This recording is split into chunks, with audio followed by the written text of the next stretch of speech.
Normalmente me mandáis en muchas ocasiones cortos, cosas por un estilo, pero en esta ocasión, Cintia Matayoshi, que es la invitada que os traigo, me dijo que como mínimo le había servido de inspiración para escribir nada más y nada menos que un libro, que una novela entera. Y a mí esto, bueno, me rompió totalmente los esquemas, porque yo no creo que sea tan importante ni tan elevada como para inspirar a alguien así. Entonces rápidamente, cuando ella me mandó este comentario, yo busqué su novela, busqué su libro, un libro que obviamente os recomiendo a todos, aquí lo tenéis, La sombra de las ballenas, y me quedé muy sorprendida porque lo que descubrí era una persona con un background, con una formación muy importante detrás. Es decir, que yo me quedé preguntando, ¿pero qué le voy a enseñar yo a esta mujer? Esta señora es nada menos que doctora en psicología, es psicoanalista, que no psicólogo analista, que son dos términos que solemos confundir mucho el público en general, pero no es lo mismo. Y bueno, ella ha escrito una obra de ciencia ficción absolutamente maravillosa y yo he querido traérosla porque, bueno, tiene una conversación estupendísima, la vais a encontrar en uno de los podcasts de Las Musas No Avisan. También hemos hecho un podcast especial hablando sobre Totoro, porque este increíble personaje, esta maravillosa argentina que os habla desde Buenos Aires, esta porteña, pues además de ser doctora en psicología, además de escribir novelas de ciencia ficción, resulta que es una especialista increíble en Miyazaki. Resulta que da cursos de cómo escribir cuentos, obviamente, de cómo escribir, de Miyazaki, del cine japonés. Sabe un montón de cosas japonesas por una cuestión de experiencia personal que ella misma os va a contar.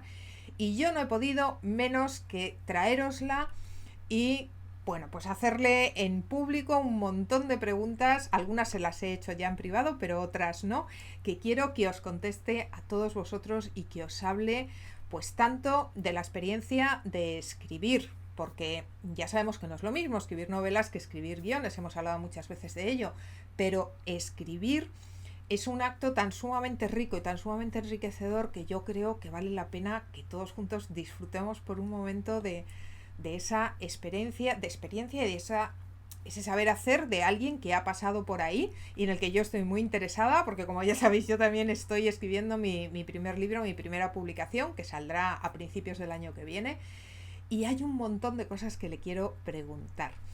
Cintia, bienvenida, muchísimas gracias por estar aquí, por compartir tu tiempo con nosotros y felicidades por esta sombra de las ballenas absolutamente maravillosa que espero que todo el mundo lea. Bienvenida a Las Musas. Muchas gracias, Pepa, me encanta, ya te lo dije, te lo digo siempre, me encanta todo lo que haces, así que para mí es genial que me hayas invitado. Creo que el que escribe ya tiene, digamos, un camino previo, ¿no? O sea, esto viene como de mi infancia, no es algo que se me ocurrió en algún momento después de haberme formado como psicoanalista, ¿no? Que tiene que ver con el psicoanálisis. En general, el recorrido que uno hace antes de escribir una novela son muchos años, ¿no? E incluso el tema o las imágenes que vos podés poner en juego en un texto, en un libro, tienen muchos años de preparación.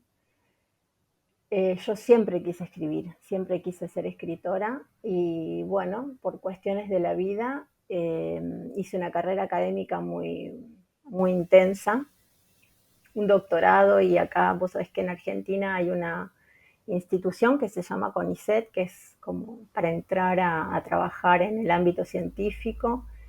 Y bueno, era un poco mi camino, es decir, mi camino era el académico, lo que yo quería o creía que quería.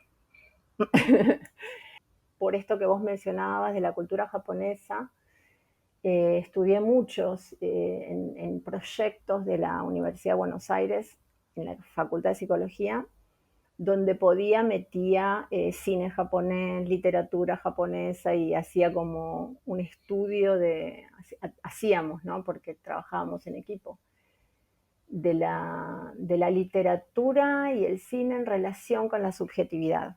Me gané una beca que acá en Argentina es muy importante, que es la beca del Fondo Nacional de las Artes. Y bueno, ahí se me planteó como seriamente, tengo que hacer esto. Para llegar a esta novela terminada, que me llevó un año intensísimo, hubo un montón de novelas previas fallidas, fracasadas. Y yo no entendía dónde fracasaba, no podía descubrir en qué punto. Entonces, cuando me gané la beca, estaba justamente en ese punto de yo había presentado un proyecto, pero era un proyecto que no fue ese el que hice al final. Era una novela que no pude terminar. Entonces, lo que hice es llamar a un escritor que se llama Martín Castañet, argentino, que también escribe ciencia ficción, y le dije, mira, me gané una beca del Fondo de las Artes, tengo más o menos una idea de lo que quiero, pero no sé, nunca pude terminar una novela.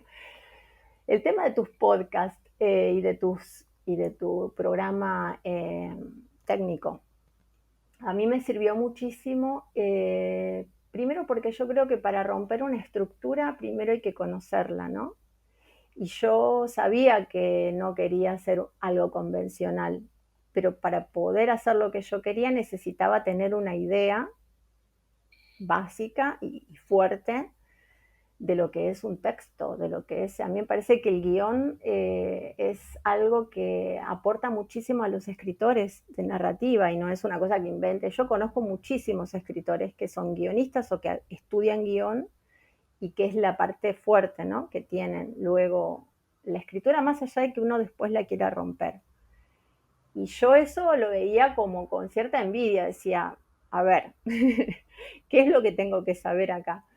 Y entonces estuve todo ese año escuchando tus programas, ¿eh? No uno o dos, yo lo escuchaba y lo repetía y lo repetía. Y en paralelo yo hacía el taller con Martín, donde veíamos otras cosas vinculadas más a la escritura de la novela, pero que bueno, iban un poco de la mano.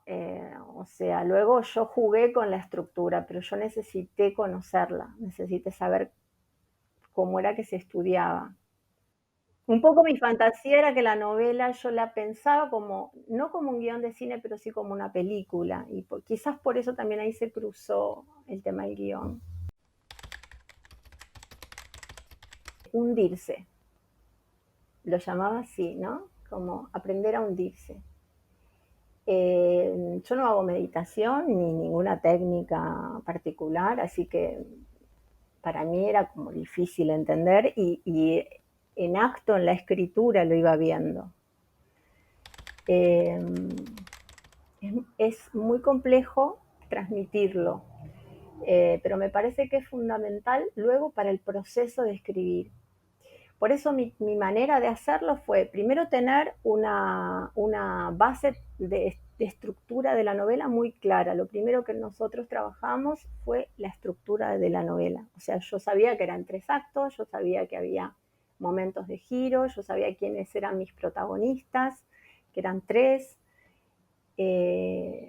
Tenía una idea del comienzo, tenía una idea de los escenarios y tenía una idea de cómo iba a terminar. Mira todo lo que te digo, o sea, es todo un... Había una estructura, obviamente me llevó 6 meses armarla, o 4, 5. Una vez que yo tuve eso bien sólido, ahí se disparó, digamos, lo inconsciente. Todo lo anterior fue como un proceso de ir, es como un ritual, ¿viste? ¿Viste los ritos que vos, no sé, bueno, nosotros no hacemos muchos ritos, pero digo, los ritos de los antiguos que preparan, hasta que para que aparezca el espíritu, ¿no? Para que aparezcan los espíritus, los fantasmas. Yo estuve como 4 o 5 meses haciendo ritual. El ritual era hacer una playlist, escuchar música todo el día, meterme en ese mundo, habitarlo, sentir que estaba en él. De alguna forma te disocias un poco de la realidad, estás en tu mundo, pero estás más tiempo en el mundo que construiste que en el mundo real, ¿no? Entonces es un esfuerzo psíquico muy grande que se hace cuando se escribe de esa forma. Yo tenía la suerte de tener una beca y poder decir, no hago otra cosa, solo hago esto. vivo en este mundo, que me levanto hasta que me acuesto y sueño con eso. Y bueno, sí, depende de cada lector y para mí tienen que estar las dos partes, ¿no? Tiene que el autor poder propiciar que eso le pase al lector. Yo en eso sí pensaba en no decir todo, en no completar todo, eh, en no dejar todo resuelto, siempre dejar el pie para que haya otro que lo complete. Y tiene que haber un lector con deseo de escarbar ahí, ¿no? De meterse en ese lío, porque por ahí decís, bueno, no sé, no tengo ganas y no entras. Va de un mundo en el cual los seres humanos conviven con otros seres que se llaman fantasías y que no es que son imaginarios, sino que son reales. Viven en el mismo mundo que los humanos y producen una sustancia, podríamos decir, que se llama deseo puro, que se comercializa. Y bueno, y los seres humanos pueden consumirlo. El tema es el tiempo, cuánto tiempo, ¿no? Hay un tiempo determinado para poder consumir este producto, es una especie de bicho, de cápsula de la cual sale un bicho, no sé, algo muy, muy extraño. Si te pasas de ese tiempo, te podés atragantar, se te inflan en la garganta como un pez globo, te podés morir, te podés transformar, pueden pasar muchas cosas.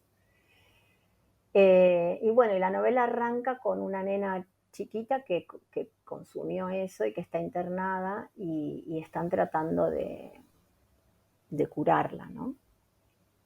De extirparle el deseo y no pueden. Y bueno, y es lo que pasa en realidad lo que pasa con el hermano de esta niña y con otros personajes que aparecen ahí, la relación entre fantasías y humanos, de que va. Así empieza como, es un inicio.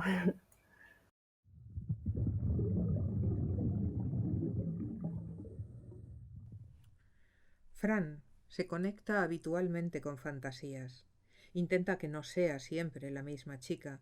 No le interesa sostener una relación estable con una fantasía. La conexión la inicia cualquiera, pero los humanos no pueden obligarlas a compartir deseo si ellas no quieren. Las conexiones sexuales son cuerpo a cuerpo. Una lengua le pasa a otra una bolsa de deseo puro. Cuando la bolsa acuosa que contiene el deseo se rompe, éste entra en el cuerpo humano. El goce es implosivo, un impulso eléctrico que se vuelve pastoso, dulce y carnal. La mejor canción del mundo en el mejor momento del mundo, piensa Fran. El cuerpo se desata de sí mismo, hace polvo el pensamiento. Fran alcanza a cerrar los ojos. Nos hundimos, piensa. Dura segundos. El placer es un fragmento de roca. Cerrar los ojos es permanecer en él. Imagínate que no soy una autora bestseller.